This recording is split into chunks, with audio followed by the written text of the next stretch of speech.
Hey, this is Kyle Strang. I'm making this video today as a sort of instructional guide for people wanting to get into guitar, but not knowing where to start. For me, when I started out learning guitar, I took lessons. I didn't stay too long with it because the first thing I was learning was how to read music and know what each note was. And this isn't meaningless information at all, but it's probably the most boring way to get into learning guitar. So I didn't stay long with this teacher, and it took me about 3 years before I picked up the guitar again to learn how to play. When I did, I learned in a way that made more sense for me, and I'm going to show you some of the pointers that I learned how to use to play guitar. Um, so it has a lot more to do with sort of memorizing, muscle memory and things like that with the guitar. You know, getting used to just uh, the endurance involved in playing it. That was what I picked up on first. And then, sort of as I went along, I started learning the notes more and learning scales and keys and things like that. But just to start off, I think it's good to be very comfortable physically being able to play anything so that once it gets to the part about reading music and things like that, you can just pick it up right away. So one of the first little tips I picked up on playing guitar that I could say was legitimate was a power chord. Power chords are sort of an abbreviation of, you know, more complex chords. It's pretty much you would play it with two notes or maybe three instead of, five or six using most of the rest of the strings. And it's also a lot easier just to move around the fretboard quicker by just having your fingers in the same two positions constantly throughout any part of the string, throughout any part of the guitar. So all you do is you have your one finger on whichever place on the top string, and then you just put the next finger on the string below it, two spaces to the right of it. So, and this is called a perfect fifth interval. You don't really need to know this so much right now, but that's just the technical name of it. And you can put this anywhere, and when you have the two together, you play them, pretty much in the same single stroke. So you go, and it creates like a very crunchy chord sound. And you can put that anywhere on the guitar.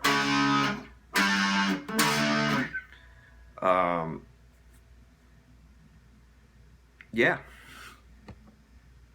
Okay, next I'm going to show you bends, not like Mercedes Benz, like bend, plural.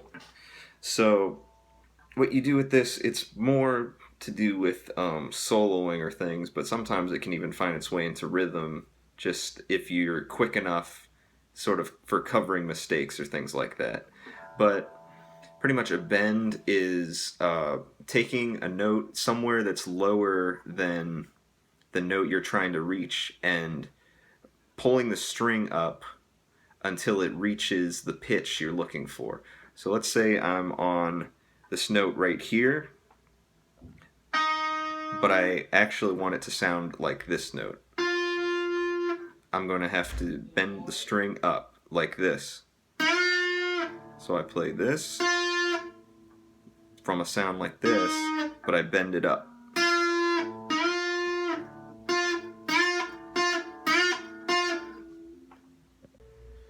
Alright, so next I'm going to show you hammer-ons, they're called. Hammer-ons are pretty much, you can play this anywhere on the fretboard. What you do is you would place your finger wherever you're going to play a note and press it down on it, but then you take it off. So this creates kind of just a pressing down, and what it does is when you lift your finger off the note, it plays the string just completely open, so it plays pretty much two notes and you're going back and forth. So it's not limited to just pressing your finger down and then playing it, and the open string works that way. You can do this pretty much any way, whichever distance between fingers. You can place one finger down anywhere, keep it there, and then have another finger press down as well. Press down back and forth, hammer on. So right there, pretty much anywhere you want. And then to add even more complexity to this, you can then take your first finger and then put a second finger on somewhere, and then let go of both, and sort of do it in that order. So you can do like an open string, and then put one finger down and then another. So.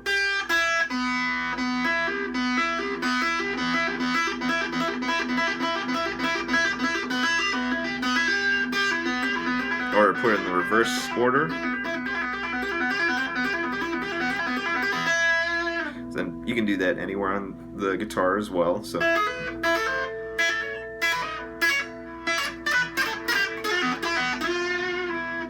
And then to add even more to this, you can do the 3 of those and then add another note by playing either with your right hand, or you can just add more. You can put all of your fingers on the keyboard or on the fretboard, and then also use your right hand as well. This is called tapping.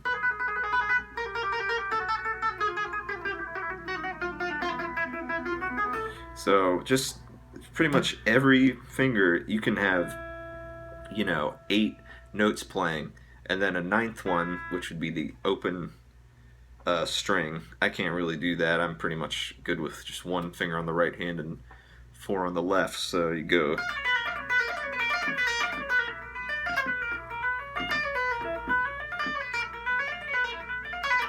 Or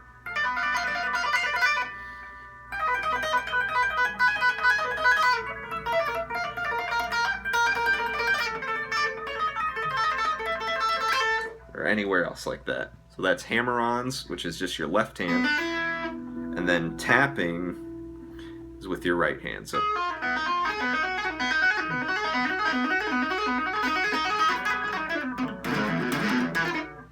like that.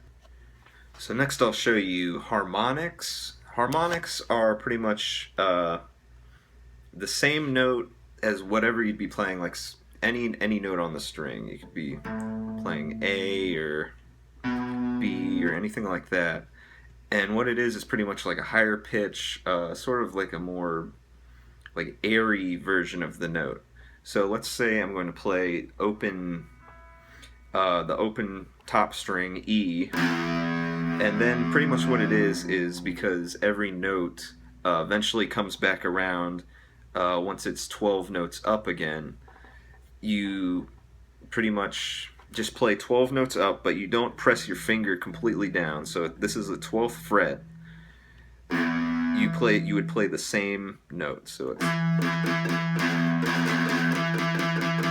and this works for any string, any note on the fretboard. So if I'm doing the highest string, which is also E, and then I go to the 12th note here, and I don't press down completely. I have my finger just sort of hovering above it, just lightly touching the string, right on the 12th fret.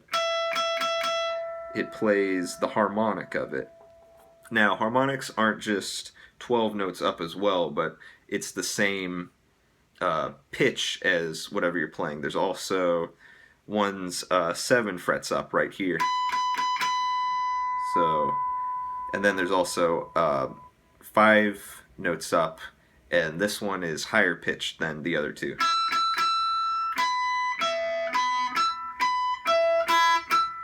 Then you also get ones that are more dissonant, so this means not fitting within a key so much. You get ones on the 4th fret right here. Another thing to note is that when you're playing harmonics like this, wherever you're picking the strings on the body is important as to where the harmonic is going to pick up. So I can pretty much play any part of the body for the 12th note, like, but for the 4th fret up, it becomes a little bit different. You have to find it. Usually, you have to get a more trebly part, so closer to the bridge is where you'd pick. So the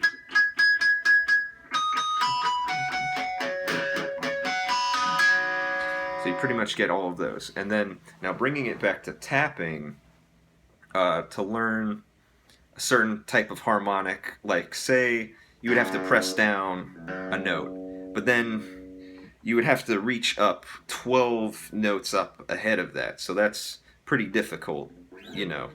You're not going to be able to, no matter how far you stretch your fingers, you're not going to get 12 frets further away from it to reach it. So what you would do is you use your right hand, this is same as for tapping, and pretty much you place your finger on any note anywhere on this, and you just have to measure up where it is 12 frets away. Now what really helps is that since you have these inlays right here, these white parts, it the first 12 notes are repeated once you get to the much higher strings. So say I'm right here on the 5th fret. If I just find the 5th fret, which is right here, past the 12 note mark, all I have to do is I tap it with my finger. You're pretty much like hitting the string pretty much. So you go.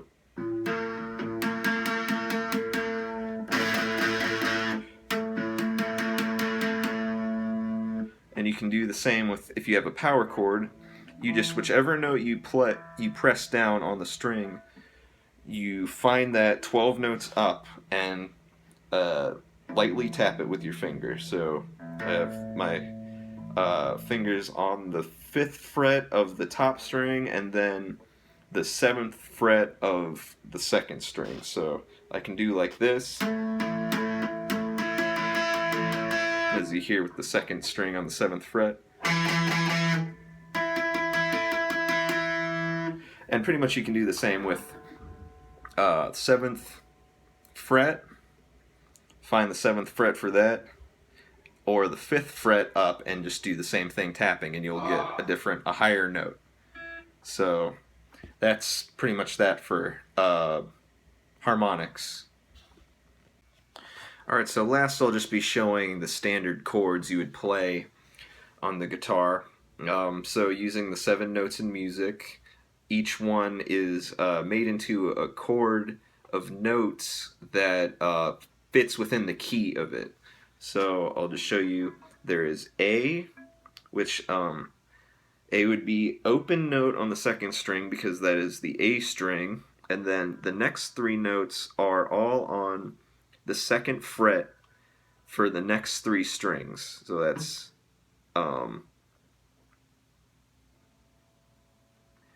the D, the G, and the B string. So you're going to hold that down and you play this. And that's an A string. And then so next is a B chord. So that's 2 notes up on the 2nd string. You're at the B. And then you do the same thing you did before with the 3 strings in a row all being on the same fret. Then you do that, but just 2 fret places up. So that's B. And then next is C. You're on the 3rd fret on the 2nd string, and then you're on the 2nd fret on the 3rd string, and then you skip the next string, which is the G string, and you go to the B string, the 5th string, and you put your finger on the 1st fret there. So that's 3rd string, 3rd fret, 2nd string, 2nd fret, 3rd string, and then open note, 4th string, and 1st fret, 5th string. So that is a C chord. Alright, then you do the D chord where you skip the first 3 strings and then you go onto the 4th string and you put your finger on the 2nd fret. Then the next string, the 5th string, you put your finger on the 3rd fret. And then the last string, 6th string, you put your finger on the 2nd fret. So 2nd fret, 4th string, 3rd fret, 5th string, and 2nd fret, 6th string. And that's the D chord. Alright, now there's the E. You go all the way back to the beginning. The first string, top string, is E. So you're going to be playing that open note. Just no fingers on the fret. Then the next 3 strings, the 2nd string, you put your finger on the 2nd fret. 3rd string, you put your finger on the 2nd fret as well. And then 4th string, you put your finger on the 1st fret. So that's open string, 1st string, 2nd fret, 2nd string, 2nd fret, 3rd string, 1st fret, 4th string. And that is the E chord. Alright, now we're going to have the F chord. So that's this. You're going to move 2 frets up and put your finger on the 2nd fret on the 1st string. You're going to do the same way you did with the E string. So 2nd fret, 2nd string, 2nd fret, 3rd string, 1st fret, 4th string. But you're going to move these all up 2 spots while still having your finger on the 2nd fret of the 1st string. So, and that is an F chord. Alright, and then last chord is the G chord. You pretty much do it the same way as you did the C chord. So you had your finger on the 3rd fret, and then your next string on the 1 fret below it.